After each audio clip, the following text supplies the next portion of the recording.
बिस्मिल्लाहिर्रहमानिर्रहीम। लाखों दरूद पाक हज़रत मोहम्मद सल्लल्लाहु अलैहि वसल्लम और आप सल्लल्लाहु अलैहि वसल्लम की आल पर।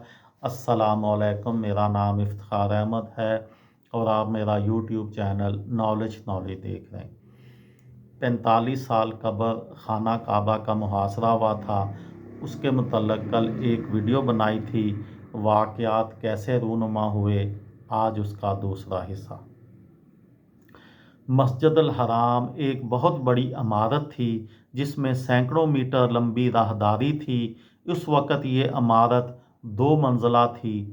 मुहासरे के बाद 2 दिनों में सऊदी अफवाज ने हरम के दाखिली रास्ते पर दोबारा कंट्रोल हासिल करने के लिए हमले शुरू कर दिए, लेकिन जहीमान और उसके पैरोकार यक्के बाद दीगरे इन हमलों को पसपा करने में कामयाब हो गए। बावजूद उसके कि उनके पास हथियार ख़त्म हो रहे थे और हमलावरों की तादाद बहुत कम थी। अब्दुल मुनअम का कहना है, उस दिन जब काबा शरीफ के करीब उनसे मुलाकात हुई तो जहीमान बहुत पुरएतमाद और पुरसकून नज़र आए। उनके मुताबिक वो आधे घंटे या 45 मिनट तक सोते रहे, मेरी टांग पर अपना सर रख कर सोते रहे, जबकि उनकी बीवी उनके साथ खड़ी थी। जहीमान के पैरोकारों ने कालीनों और रबड़ के टायरों को आग लगा दी ताकि धुएं के बादल उठें और वो सतूनों के पीछे छुप गए।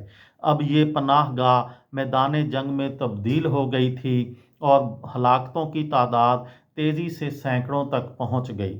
उस वक़्त तक वजारत दाखिला के स्पेशल फोर्स के कमांडर मेजर मोहम्मद अल नौफी का कहना है, ये सूरत हाल 2 फरीकैन के दरमियान एक महदूद जगह पर लड़ाई की सूरत हाल जैसी थी, जिसमें नाकाबिल यकीन हद तक गोलियां बाएं और दाएं तरफ चल रही थीं और वो सब नाकाबिल यकीन था। इस मौके पर सऊदी उलमा की जानिब से एक फतवा जारी किया गया, जिसमें सऊदी फ़ौज को हरम पर कब्ज़ा करने वाले अस्करियत पसंदों को शिकस्त देने के लिए हर तरह की ताकत इस्तेमाल करने की इजाज़त दी गई। जहीमान के पैरोकारों को शिकस्त देने और उन्हें मीनारों से पीछे धकेलने के लिए टैंक शिकन, गाइडेड मिसाइल और भारी हथियारों का इस्तेमाल किया गया और स्पेशल फोर्सेस के अरकान गेट पर उन्होंने हमला कर दिया।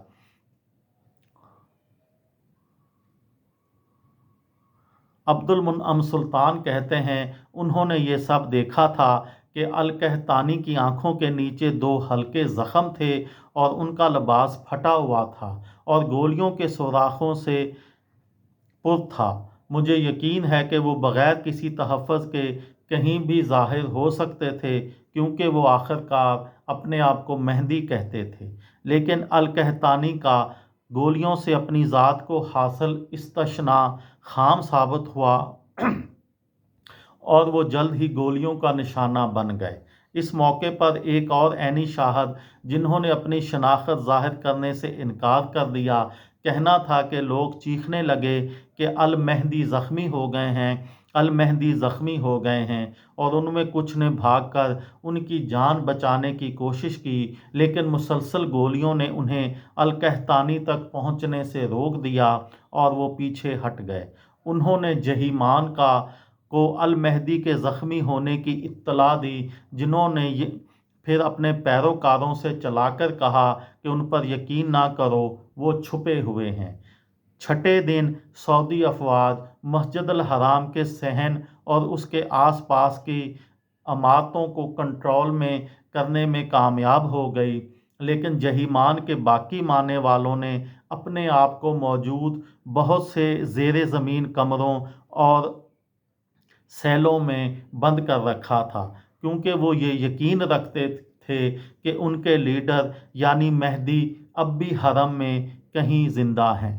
लेकिन वक़्त के साथ साथ खजूर, ज़ख़ीरा करदा खुराक भी ख़त्म होने लगी। वो एक खौफनाक माहौल था, बिल्कुल वैसे ही जैसे हम किसी डरावनी फिल्म में देखते हैं।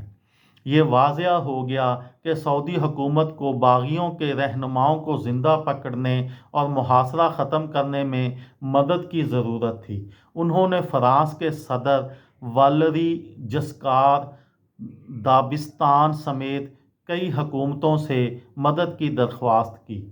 سابقہ فرانسیسی صدر والری جسکار نے بتایا کہ سعودی عرب میں ہمارے سفیر نے مجھے بتایا یہ واضح ہے کہ سعودی افواج غیر منظم ہیں اور وہ بحران سے نمٹنے کے لیے تربیت یافتہ نہیں ہیں۔ واضح رہے سابقہ فرانسیسی صدر نے پہلی بار اس بحران کے حل میں فرانس کے کردار کی تصدیق کی۔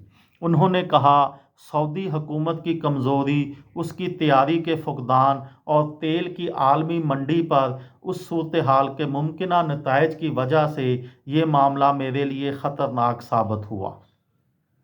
یہ تھی میری آج کی ویڈیو۔ کسی دوست کو، کسی بھائی کو، کسی بہن کو فائدہ ہو تو مجھے دعاؤں میں یاد رکھیے گا۔